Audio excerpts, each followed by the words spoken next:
Surat Al-Baqarah ayat 177.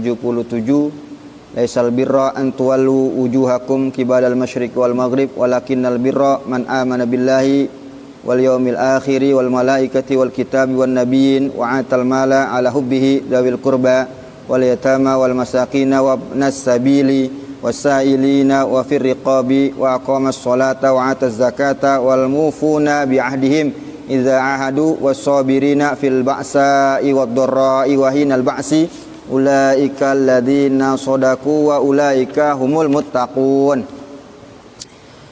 Kemarin udah kita jelasin sebagian ayat bahwa orang yang baik adalah orang dikatakan bertakwa baik ketika dia bukan sekedar sholat doang, bukan sekedar dia mengarahkan dirinya ke arah kiblat. Tapi yang namanya orang yang baik adalah dia beriman kepada Allah, beriman kepada hari akhir, beriman kepada malaikat, beriman kepada kitab, beriman kepada para nabi, beriman, dan juga dia bukan sekedar itu aja, dia juga atal malah, memberikan harta yang dia cintai kepada siapa? Zawil kurba, kepada pertama kerabat. Kerabat apa kerabat? Saudara. Kalau sedekah sama orang itu ada as-shadaqatu 'alal miskina shadaqatun. Sedekah sama orang yang enggak punya, bukan enggak ada hubungan sama saudara sama kita, dapat satu pahala sedekah. Tapi ketika sedekah sama orang yang saudara dapat dua. Kata Nabi begitu di hadisnya. As-shadaqatu 'alal miskina shadaqatun. Sedekah sama orang lain tapi dia miskin, dia butuh, kita kasih, itu namanya dapat apa? Shadaqatun, dapat satu pahala sedekah. Tapi ketika kita punya saudara, dia juga butuh juga, itu dapat dua. Tuh, wa ala zawir rahim, sedekah kepada saudara itu sintani, ada dua pahala. Apa? Shadaqatun wasilatun, sedekah dan silaturahim sama saudara. Silaturahim ini termasuk bagian dari agama juga, penting ya. Dikisahkan ada orang pergi haji nih. Dia pergi haji bawa bekal, sampainya di sana di Ka'bah, dia takut tuh duit dibawa-bawa, takut hilang. Ya, itu duit dia mau titipin tuh. Duit katakanlah beberapa gepok duit, segepok. Dia bawa duit tuh, duit banyak. Tapi kalau dia bawa-bawa ibadah, takut itu duit lupa, kelupaan, jatuh atau hilang. Itu duit ternyata dia pikir ini saya mau titipin nih ke orang soleh. Biar dia, orang soleh kan amanat. Saya mau titipin nih duit saya ke orang soleh. Akhirnya tuh duit dia cari tuh orang soleh tuh. Nanya sama orang-orang. Di sini orang soleh di mana rumahnya? Bukan namanya soleh, bukan. Orang yang udah terkenal di kampung itu, dia soleh, rajin ibadah, orangnya benar, jujur, segala macem. Kayak di sini misalnya di Muhaisibin, mas apa nih di kampung ini? Wah, Dede sono, samperin Dede, wah Dede tuh. Akhirnya nemu satu orang soleh. Datang dia bertamu. Akhirnya itu dia titipin tuh hartanya tuh. Yang apa itu? Harta itu tadi apa? Bekal buat ibadah haji. Dikasih tuh hartanya tuh. Dititipin, dia diterima, ya saya titipin. Orang dia mau ibadah, dia pikir bantuin orang ibadah, nggak mungkin kan dia tolak. Karena orang muslim begitu, ketika ada orang minta tolong, ya dibantu. Ya udah sini duitnya, nggak apa-apa titipin, insya Allah aman. Dititipin tuh. Itu jamaah haji itu tadi tetap dia ibadah haji. Selesai dia ibadah, akhirnya pas balik pengen pulang, butuh uang, dia ngambil tuh duitnya tuh yang disimpan sama siapa tadi itu? Sama orang datengin, assalamualaikum. Ternyata yang nyaut anak-anaknya. Saya mau ketemu si fulan. Oh, dia udah meninggal. Waduh, sudah meninggal. Itu duit gua kemana? Duit yang dititipin tadi kemana itu? Bagaimana caranya? Nanya sama anak-anaknya. Wahai ente siapa semuanya ini? Saya anak-anaknya. Ente tahu nggak tuh? Tahu apaan? Saya pernah datang kemari, ya, saya temuin bapak kamu. saya nitipin tuh uang bekal ibadah haji tuh. Nah sekarang saya mau pulang, saya butuh itu duit, saya mau ambil. Baba saya udah meninggal. Tuh kata anak-anaknya itu babanya udah meninggal. Babanya itu orang soleh yang dititipin duit ternyata udah meninggal. Apik banget tuh. Orang soleh dititipin duit kagak dikasih tahu anaknya. Kenapa? Takut anaknya diambil sama anaknya. Ujung-ujungnya anaknya sekeluarga nggak ada yang tahu tuh bahwa bapaknya pernah dititipin duit sama orang yang pergi haji tadi. Tuh akhirnya nyari di mana ini? Coba cari di rumah. Akhirnya anak itu nyari tuh. Dicari di lemari, di menggel segala macam dicari. Nggak ada tuh duit tuh. Waduh pak, nggak ada duit. Udah saya cari kemana-mana. Bapak saya nggak ngasih tahu tuh. Akhirnya datang kepada ulama. Ya saya butuh duit, bagaimana saya pulang ini? Saya butuh duit buat pulang ke kampung saya. Ini kan dia pergi haji. Orang jauh ini, bukan orang luar negeri. Akhirnya dia ketemu nyari ulama situ. Nyari bagaimana nih penyelesaiannya nih. Saya butuh uang buat kembali ke kampung halaman. Akhirnya dia datengin ulama situ. Apa kata ulama situ? Ente pergi ke suatu sumur. Di sana, daerah sana ada sumur. Di situ sumur arwah orang-orang soleh. Tuh, arwah orang-orang soleh. Ente teriak aja di situ, namanya panggil. Fulan, Fulan. Siapa namanya misalnya? Namanya siapa misalnya? Ahmad. Apa siapa? John. Panggil di situ. Insya Allah dia nyaut tuh. Insya Allah dia jawab di situ. Dia akan kasih tahu ente di mana itu harta ente yang ente simpen. Ente kan butuh. Datang aja ke sono. Baik. Makasih Kiai. Akhirnya dia datang tuh ke sumur. Sumur itu yang dikatakan oleh Kiai tadi itu tempat arwah-arwah orang soleh. Datang sih dia. Fulan bin Fulan. Nggak ada yang nyaut. Padahal itu dia tadi yang didatengin orang paling soleh di kampung itu. Tuh orang paling soleh. Dia nanya di kampung itu kan sebelumnya dia pergi haji, bawa bekal. Dia ini bekal saya kalau saya bawa takut hilang. Saya mau titipin ke orang soleh. Nanya orang kampung mana yang paling soleh di sini. Dikasih tahu, oh nah ada namanya Dede. Namanya Dede di kampung itu. Akhirnya pas itu dititipin nggak lama, jangan Dede dia meninggal ini masalahnya. Gak lama orangnya meninggal tuh. Yang dititipin meninggal. Nanya anaknya nggak tahu disimpan di mana. Akhirnya kata ulama datang ke sumur itu. Insya Allah dijawab di sumur arwah orang-orang soleh di situ. Nggak jawab di situ. Ya nggak ada yang nyaut ini. Fulan bin Fulan. Nggak nyaut. Sekali lagi diulang Fulan bin Fulan. Nggak nyaut lagi. Tanya lagi Fulan bin Fulan. Nggak nyaut lagi. Wah balik lagi dia ke ulama tadi, ke kiai tadi. Kiai, saya udah panggilin tuh. Nggak nyaut itu orang. Kata Kiai, berarti dia nggak ada di situ. Ente pergi ke kampung mana lagi ada namanya sumur Burhut. Di situlah tempat arwah-arwah orang-orang yang tidak soleh. Wah lawanannya nih, arwah-arwah yang tukang maksiat di situ. Arwah-arwah jahat di situ. Datang dia tuh. Ya udah Kiai siap. Makasih Kiai ya, saya ke sana dulu ya. Datang lagi dia tuh ke tempat mana itu? Sumur arwah orang-orang jahat. Itu padahal dia alim soleh itu yang tadi dititipin duit, sampai-sampai anaknya aja nggak tahu tuh itu babanya naruh duit di mana, nggak tahu. Kenapa? Kalau anaknya tahu takutnya, namanya anak kita tahu sendiri kadang ya, duit baba kita ambilin kan begitu. Apalagi babanya meninggal, ujung-ujungnya itu anak habis. Ya ini kayaknya duit baba gua nih, kita bagi-bagi yuk, kan bisa begitu. Akhirnya saking solehnya itu anaknya nggak ada yang tahu dia nyimpen di mana. Ternyata di sumur orang-orang soleh nggak ada. Itu akhirnya dia sesuai yang dianjurkan nama Kiai, dia datang ke sumur orang-orang yang tidak soleh, orang-orang arwah-arwah orang jahat. Nanya lagi, Fulan bin Fulan, bek nyaut, ya saya di sini. Masya Allah, ini orang soleh ada di sini, dia bingung. Sampai kaget tuh orang itu ya, kaget kok bisa ini masuk sini, bisa. Tanya dia, wahai Fulan, setahu saya ente orang soleh, bahkan orang kampung mengatakan ente orang paling baik di situ. Ente nggak pernah maksiat, ente nggak pernah begini. Kenapa Anda bisa berada di sini? Ini kan sumur yang tempat arwah orang-orang yang berbuat buruk, yang amal-amalannya jelek. Kenapa situ ada di sini? Jadi ceritanya begini, ya. Terus duit saya gimana? Nanya duitnya juga dia. Duit saya di mana itu? Saya kemari tujuannya mau nanya duit saya. Anak-anak situ udah saya tanyain, nggak ada yang tahu naruhnya di mana. Udah dicari, dimenggel, digerobok, dibawa dapur, di mana aja nggak ketemu tuh. Tenang, duit aman. tapi ntar setelah saya kasih tahu duitnya, saya minta tolong ya. Iya, baik, saya kasih tolong. Itu ternyata duitnya dibilang ada di bawah kasur, digali di dalam tanah. Tuh, di bawah kasur, digali di dalam tanah, rapi banget itu. Rapi banget naruh itu. Takut itu duit amanah orang tuh.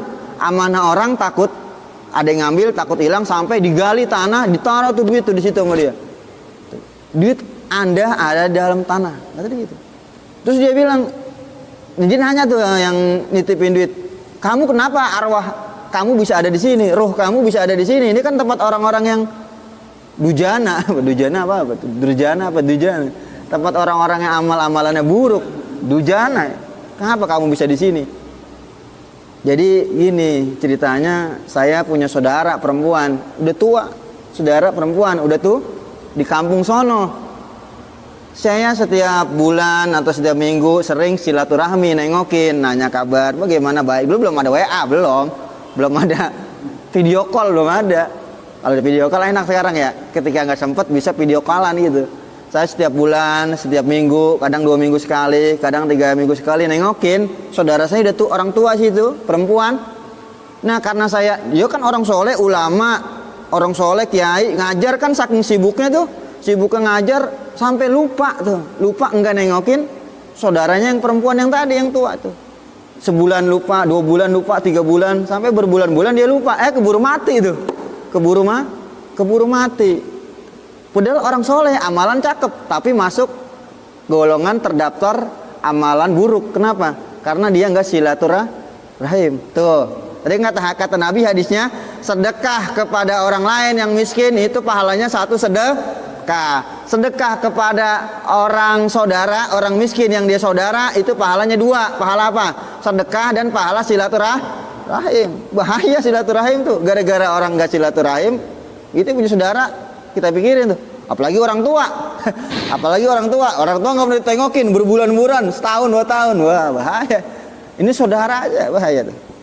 Jadi dia tadi tuh yang kisah tadi, paham gak ceritanya tuh ya? Jadi dia orang soleh, ibadah, bahkan kiai, ulama, ternyata dia amalan baiknya nggak dipandang tuh. Ketika dia memutuskan silaturahim, ini nggak sengaja dia. Karena apa? Karena lupa, udah kiai besar ya, udah sering didatengin orang, apa saking sibuknya itu ngajar segala macam, mungkin lupa dia, lupa. Gara-gara itu saudaranya lupa ditengokin. Tuh, ya paling enggak sekarang ada WA, ada apa tuh? Ada video call, SMS, WA. Gimana kabar? Apa? Nyari aman aja, nyari aman. Tuh. Nanyain, jangan gak ditengokin saudara, tanya. Apa tuh? Dia minta tolong. Itu setelah ini ente datang ke rumah saudara perempuan saya yang tua itu, tak bilang sama dia, saya bukan enggak mau, itu saya lupa enggak kemari gitu. Saking sibuknya saya sampai saya lupa silaturahim, lupa enggak berkunjung ke rumah perempuan itu, keburu mati. Akhirnya disampaikan, ya Allah segitunya ya Allah. Akhirnya diridoin tuh, dia dapat ridho. Akhirnya kata dia datang lagi ke kiai, dia cerita kisah-kisah itu, dia datang lagi. Coba ente balik lagi ke sumur tadi, sumur yang orang-orang soleh, ente panggil di situ coba. Dia datang lagi, dia balik tuh, Fulan bin Fulan, baru nyaut ya, hadir tuh. Gara-gara udah disampaikan pesannya dan saudaranya udah ridho tuh, saudaranya ridho bahwa emang dia nggak sengaja mau melupain dia gitu.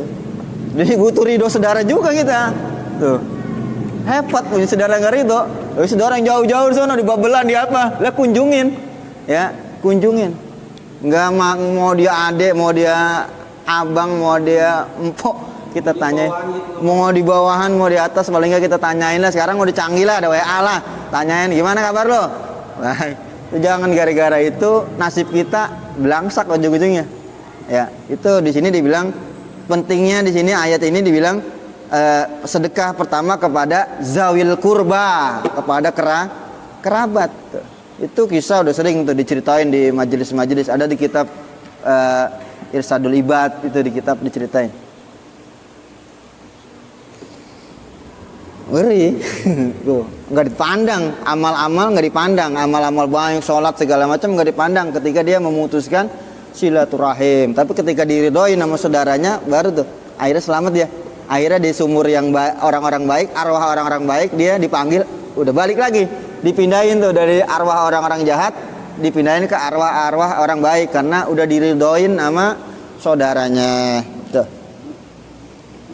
Dan juga kemarin, sekarang lanjutannya juga wa aqamas shalah, yang orang dikatakan baik dia melaksanakan sholat. Aqoma maknanya mendirikan. Jadi bahasanya, kalau bahasa kita, bahasa Arab, fa'ala mengerjakan. Kalau aqoma mendirikan. Apa bedanya mendirikan sama mengerjakan? Kalau mendirikan namanya mengerjakan sholat dengan hak-hak sholat gitu. Kalau mengerjakan sekedar mengerjakan. Anak kecil juga ngerjain sholat nggak dia?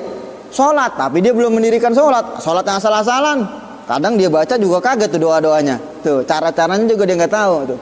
Tapi namanya sholat harus ditunaikan secara aqamas sholat, mendirikan sholat, tahu hukum-hukum sholat, bagaimana takbiratul ihram, apa itu takbiratul ihram, Allahu Akbar, bagaimana cara-caranya, apa rukun-rukunnya, gimana caranya niat ada caranya, gimana cara ruku, apa bacaan ruku, bagaimana kalau kita jadi makmum masbuk, bagaimana tuh, semua ada aturannya gitu. Namanya aqamas sholat, mendirikan sholat. Jadi nggak asal-asalan sholat, ya sholat nggak asal-asalan. Wa ata zakah, dan juga mendatangkan zakat. Di sini zakat seharusnya didatangkan tuh, bukan orang dipanggil. Kita kebiasaan di kita di masjid, orang disuruh ke masjid ngambil zakat. Ujung-ujungnya di TV tuh di Istiqlal orang pada keinjek ya, ada yang mati kali ya. Tahun kemarin ada yang mati kayaknya ya. Saking orang-orang tua tuh datang ke Istiqlal penuh antri. Panitia udah kewalahan, maju semua, habis ada yang tua keinjek-injek, kesian tuh. Salat zakat seharusnya wa'ata zakah, mendatangkan zakat. Al-mafrudata, yang difardukan, wa maqablahu, dan apa yang sebelumnya, fit tatawu, di dalam sedekah sunnah yang di atas tuh. Wal mufuna bi ahdihim, dan juga dia memenuhi janji mereka apabila ahadu. Termaksud kita dikatakan orang bertakwa dan beriman itu harus memenuhi janji ketika berjanji itu. Ketika dia berjanji kepada Allah, janji kepada Allah apa? Nazar. Kalau anak saya sehat, saya mau misalnya mau berkorban, itu nazar tuh, ditepatin. Ketika dia janji, dia tepatin. Baik janji Allah iza ahadu, apabila mereka berjanji, an-nasa kepada manusia, Allah dan kepada Allah. Mau janji kepada Allah berbentuk nazar atau janji kepada manusia, gua tepatin nanti gitu. Janji kepada Allah ditepatin, awin nasa, janji kepada manusia ditepatin. Itu namanya tanda keimanan, tanda orang itu baik, tanda bertakwa. Jadi ketika orang dikatakan beriman, takwa, janji ditepatin. Tuh. Iza nazaru aufu wa iza halafu lam yahnasu fi aimanihim. Kalau dia bersumpah, dia tepatin, dia tunaikan sumpahnya. Apabila dia berkata sodaku, dia benar, jujur di dalam perkataannya. Tuh termasuk itu tuh. Termaksud menunaikan apa yang dia janjikan, juga dia apabila berkata, dia benar di dalam ucapan mereka tuh. Apabila dia diamanatin, dikasih amanat, dia nggak berkhianat. Itu termasuk ciri orang bertakwa, beriman, ciri orang baik. Kayak tadi tuh kiai yang dititipin tuh, saking ininya itu harta orang disimpan di bawah tanah, digali lah gitu. Digali tuh. Dulu nggak ada bank ya, kalau ada bank sekarang kayak ATM disimpan, itu orang nggak dikasih ATM. Nggak ada ATM dulu. Iya, naruh di bank, makanya itu dia dititipin sama orang soleh gitu. Dan juga bagaimana lagi, orang-orang baik itu wassobirina, dia juga sabar. Sabar ada 3, udah kita bahas tuh. Sabar atas musibah, sabar atas meninggalkan maksiat, sabar atas menjalankan ibadah taat. Tuh, sabar ada 3 tingkatan. Termasuk sabar yang paling berat juga sabar di dalam menuntut ilmu. Itu paling berat sabar tuh. Berat, apalagi yang belajar bener-bener, belajar bahasa Arab apa di pesantren. Sabar itu, dia ngapalin atu, jangan nyerah, sabar. Emang harus sabar belajar, anak-anak kita yang belajar berat itu belajar. Ya saya ngaji nih 10 tahun baca nahu itu nggak kelar-kelar. 10 tahun tuh baru kelar kitab Jurumiyah, yang namanya Jurumiyah ini yang pada ngaji kita nih. kitab nahu 10 tahun itu baca, belum kelar-kelar. Kita sabarin aja, datang aja setiap minggu, mau bisa mau enggak sama guru, yang penting kita ngaji, waktunya ngaji kita datang, udah bismillah niat mau ngaji, tuh sabar banget itu. Kalau nggak sabar ya nggak dapet apapun nih. Sabar, udah 10 tahun, ngaji kagak bisa-bisa ini, gua berhenti yang ngaji kan gitu. Tahajud enggak sabar, sabar. Agak itu nyerah kan? Banyak beberapa orang yang nyerah, kurang sabar. Pada tato nggak datang lagi, aut-autan kemana itu pada orang. Semua harus sabar, sabar itu penting. Jadi termasuk orang baik dia sabar dalam menghadapi. Di sini dalam fil ba'sai nasobun, nusiba dinasobkan alal madhi, atas fi'il madhi. Ini benahunya nih. Nusiba dinasobkan kalimat sobirin alal madhi, atas pujian. Jadi ada pujian, ada fi'il yang dibuang. Fi'ilnya apa? Amdahu, kata Allah, amdahu, aku puji itu as-sobirina, orang-orang yang sabar. Aku puji akan orang-orang yang sabar. Amdahu, aku puji orang yang sabar. Nusiba dinasobkan kalimat sobirin alal madah, atas fi'il pujian. Fil basai, ketika fakir, ketika susah sabar. Ketika susah ngeluh mulu, Allah mulu salahin, ya Allah ngojek dapat dikit amat ini. Allah lagi disalahin. Kita bilang jangan nyalain Allah, nyalain diri kita dah. Mungkin ibadah kita kurang, emang kita nyarinya kurang gesit kayak orang gitu. Orang-orang pada dapat pada gesit, kita kurang gesit. Ini salahin. Ketika ada kekurangan ya salahin diri kita, jangan salahin Allah gitu. Mungkin orang-orang pada dapat banyak dia gesit. Gua lembek, kurang gesit ini nyari duitnya gitu. Itu sabar juga tuh ketika masa sulit tuh. Di sini fil ba'sai, kata Al-Qur'an sabar ketika ba'sa.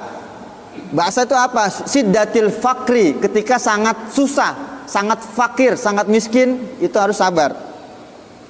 Wad dorai, ketika sakit. Wah, sakit ngeluh mulu dia. Ya Allah, kan kita kalau lagi sakit ngeluh banget ya. Ya Allah sakit banget, ya Allah, ngapa gue dikasih penyakit kayak gini? Tuh. Sakit.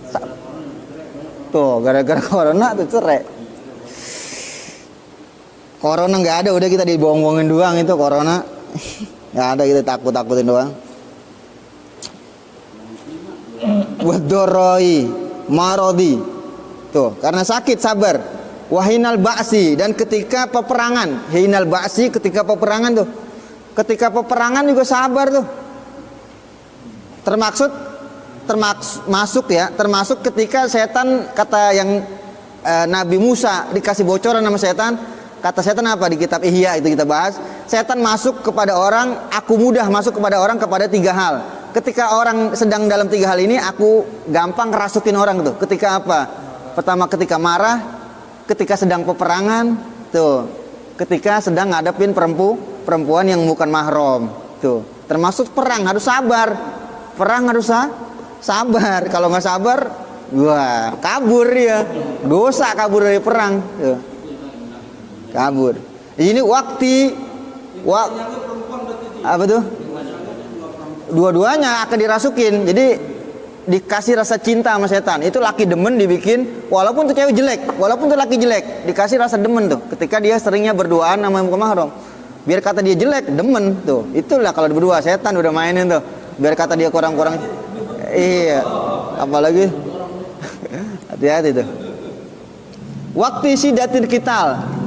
Ba'si itu waktu siddati sangatnya peperangan, waktu terjadi berkecamuknya. Waktu siddati waktu dahsyatnya qital, siddah sangat dahsyatnya qital fi sabilillah. Ketika dahsyatnya peperangan sabilillah itu harus sabar. Ketika mereka mempunyai sifat itu, masih banyak sifat-sifat yang lain. Ini disebut sebagian aja. Kita bilang namanya orang bertakwa, cabang keimanan ada 70 lebih. Paling kecilnya kita ngindarin kotoran, apa yang nyakitin, apa yang ganggu orang mukmin di jalanan, ada batu kita pindahin, ada duri, kita paku, kita itu termasuk perbuatan iman, takwaan kita kepada Allah gitu. Termasuk di sini disebut sebagian aja, masih banyak lagi tuh. Yang namanya kebaikan, laisal birra, bukannya kita sholat doang. Nah, itu juga kita ngerjain ibadah yang lain, juga kita berbagi sama orang, kita segala macam tuh udah disebutin. Ulaika, mereka itu tuh yang udah ngamalin itu semua, al mausufuna, yang disifati, bima, dengan apa yang zukiro, dengan apa yang disebutin, mausufuna, yang disifati, bima zukiro, dengan apa yang telah disebutin, allazina, mereka adalah orang-orang yang sodaku, yang benar tuh, orang-orang yang benar, yang bisa itu, orang yang lempeng, yang benar. Kalau mereka belum seperti itu, belum benar tuh. Fi imanihim, pada keimanan mereka, awit dia ilbirri, dan di dalam pengakuan mereka terhadap kebaikan. Ngaku orang baik, udah jalanin itu belum? Ngaku orang baik tapi pelit, gimana tuh? Baik nggak itu? Belum. Namanya orang baik apa? Atal mala, dia berikan hartanya. Memberikan harta udah kita bahas tuh. Ketika sohihun, anta sohih, wasahihun, anta ketika sehat dan dalam keadaan pelit. Kasih harta orang tuh. Kita lagi demen banget itu sama harta. Ada orang minta, kita kasih. Datang dia minta tolong, minjemin duit apa? Gue buat bayaran anak gua nggak ada duit. Itu dia lagi niatin pengen beli apa itu? Padahal dia pengen beli, ya katakan pengen beli elektronik, pengen apa? Dia lagi demen banget tuh duit tuh. Ya udah gue pinjemin dah. Itu bukan ngasih, minjemin doang tuh. Itu namanya anta sahihun wa sahihun wa anta sahihun. Ulaika humul muttaqun, mereka lah orang-orang yang bertakwa. Allah, kepada Allah. Allah jadi maf'ul. Humul muttaquna Allah, mereka lah orang-orang yang bertakwa kepada Allah. Bukan sholat doang, ibadah banyak, cabang-cabang ibadah itu banyak, bukan sholat doang. Jadi jangan merasa baik kita dengan sholat doang. Jadi kita bahas, gara-gara dia kurang silaturahim sama saudaranya, jadinya apa? Dia termasuk kategori orang-orang yang amalnya buruk tuh. Gara-gara kurang open. Itu open bukan sengaja. Nggak open sama saudara bukan karena sengaja dia. Karena apa? Karena kesibukan dia lupa. Apalagi yang sengaja. Wah, sengaja sama saudara nggak diinin. Wallahu a'lam bishawab.